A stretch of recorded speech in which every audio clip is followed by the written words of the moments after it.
Every morning, before the sun fully rises over Abuja, hundreds of thousands of people embark on a journey, a daily migration that defines modern Nigerian urban life. The Abuja-Keffi Expressway, over 70 kilometers of asphalt, on paper is just a road, but in reality, it's a lifeline for hundreds of thousands of commuters who live along this corridor. A commercial artery pumping billions of naira to the regional economy. And quite frankly, it's been bursting at the seams. This single corridor carries workers, students, traders and dreams between Abuja and satellite towns like Nyanya, Mararaba-Karu and Keffi. But infrastructure designed for a different era began to choke under the weight of explosive urban growth. In this video, we're going to drive the entire length of this expressway from the heart of Abuja all the way to Keffi, and show you exactly why this corridor is both a success story and a cautionary tale. We'll stop at 3 pressure points that are strangulating this vital route and explore what's being done to fix them. This is infrastructure in sight. So, let's hit the road.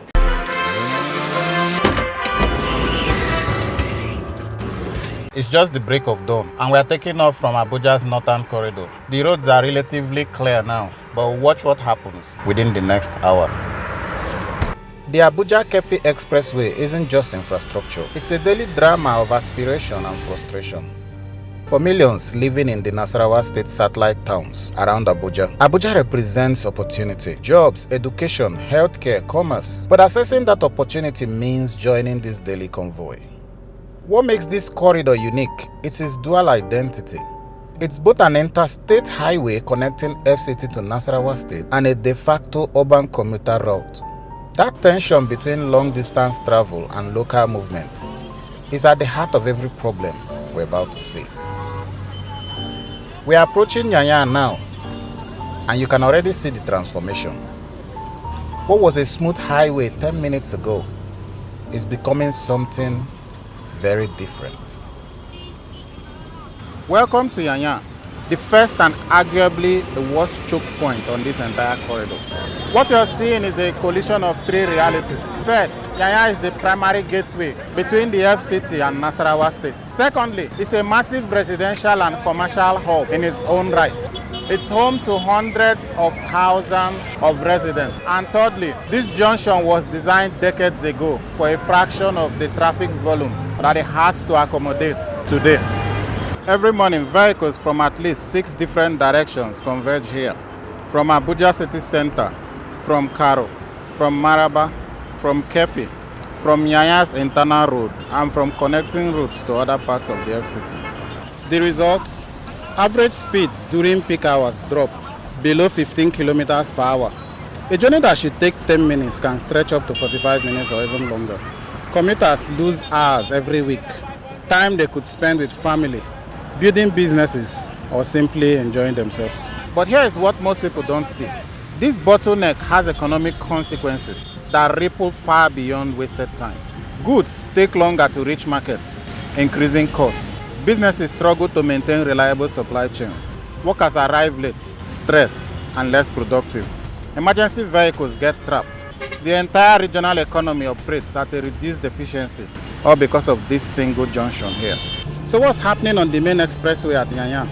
The federal government is reconstructing and expanding the Abuja-Keffi Expressway, about 43.6 kilometers, with the worst congestion identified in a roughly 3-kilometer stretch around the Nyanya-Maraba area. Minister of State for Works ordered contractors to work at night on this corridor to ease gridlock while construction continues with completion of the full project targeted for around 2026. Also, President Tinubu approved urgent rehabilitation of the 18-kilometer Nyanya-Karu or Zoro route within the FCT, flagged off by FCT Minister Nyesom Wike as an important decongestion measure for that axis. Separately, the long-stored Nyanya-Karshi-Apo road has had its original contract revoked and re-awarded to SCC, which has reportedly mobilized to site with the goal of providing a faster alternative route into the city for Nyanya-Karshi-Apo commuters. If you're getting any value from this deep dive into Nigeria's infrastructure challenges, do me a favor, hit that subscribe button now. We are bringing these stories to you because infrastructure is not just about concrete and steel. It's about people's life. It's about community impact. And if you know someone who commutes along this corridor, share this video with them and they will understand. As we continue towards Keffi, we enter what planners call urban ribbon development. Continuous settlement along both sides of the highway. The Nyanya, Maraba, New Karu, New Nyanya, Massacre belt. And here is the problem. This is an expressway designed for high-speed, long-distance traffic, but it's functioning as a main street for these communities. People need to cross this road constantly to go to markets, to reach bus stops, to go to work, to go to school. Stretch of road has one of the highest accident and incident rates in the FCT to Nasarawa corridor. Data from the Federal Road Safety Corps is sobering. Dozens of fatalities and hundreds of injuries, and these are just the reported cases. On this corridor, the big move right now is the 2.6 kilometer twin flyover, flagged off at Mararaba by the Nasarawa state government, designed to lift through traffic above the local town traffic and finally tackle this daily gridlock. The important aspect of what you are going to see here is what we call a rest highway. So from the time the 00 here where we are starting, that is the beginning of entering Nasarawa Street, until you actually get back close to the international market, you are going to be on a highway that nobody can cross it. So these are not cosmetic projects. The idea is to separate long distance highway traffic from local movements, reduce conflict points at junctions, and create a safer, more predictable flow for buses, car and pedestrians along this stretch. Work has started, but it will take months to feel the full impact. And until these flyovers and reconstructions are finished, every day still comes with lost hours, lost income, and the constant reminder of how critical this route is to people's lives. But here is the challenge: changing behavior. Even when you provide pedestrian bridges, people have to use them for them to be effective. There's a pedestrian bridge just about 100 meters from where I'm standing right now. But if you notice all around me, you find people crossing back and forth. People have opted not to use the pedestrian bridge, not because the bridge doesn't work, but because there has not been that change in attitude since this bridge was constructed. Getting infrastructure adoption right is just as important as building the infrastructure in the first place.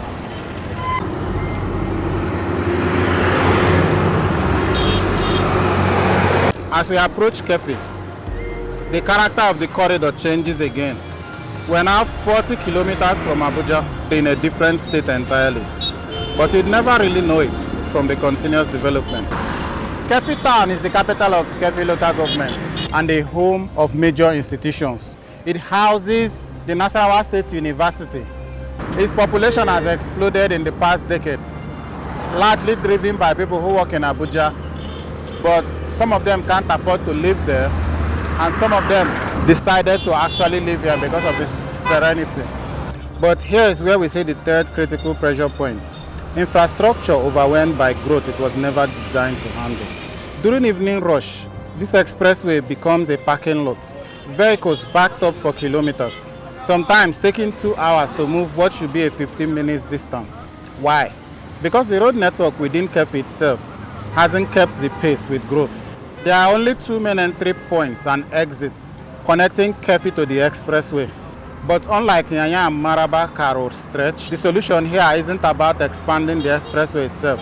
Keffi needs internal circulation, ring roads, bypass routes, and connector streets that distribute traffic more efficiently. The Nasarawa state government has approved a new flyover project at the busy Keffi roundabout on the Abuja-Keffi highway, aimed at taking pressure off the town's main junction and improving traffic flow for commuters and interstate travelers. At the same time, the federal government is expanding the wider Abuja-Keffi corridor into a dual carriageway with 3 lanes in each direction, a project designed to ease long-distance traffic and cut travel times across the route.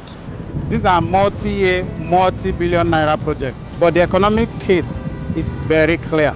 Better traffic flow means lower transportation costs, which means lower prices for goods, which means a better regional economy.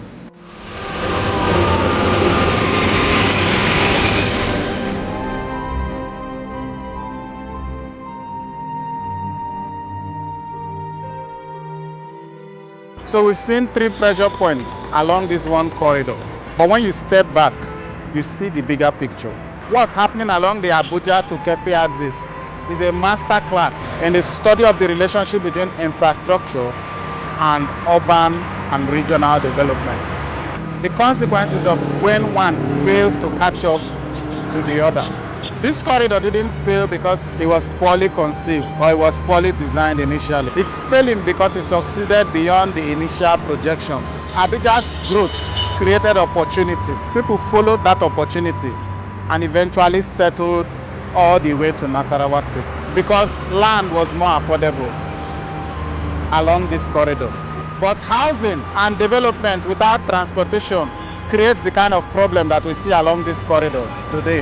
The solution requires coordination between federal and state governments, between transportation and housing policy, between infrastructure development, investment, and land use planning. It requires thinking of Abuja and its satellite towns not as separate entities but as one integrated metropolitan region.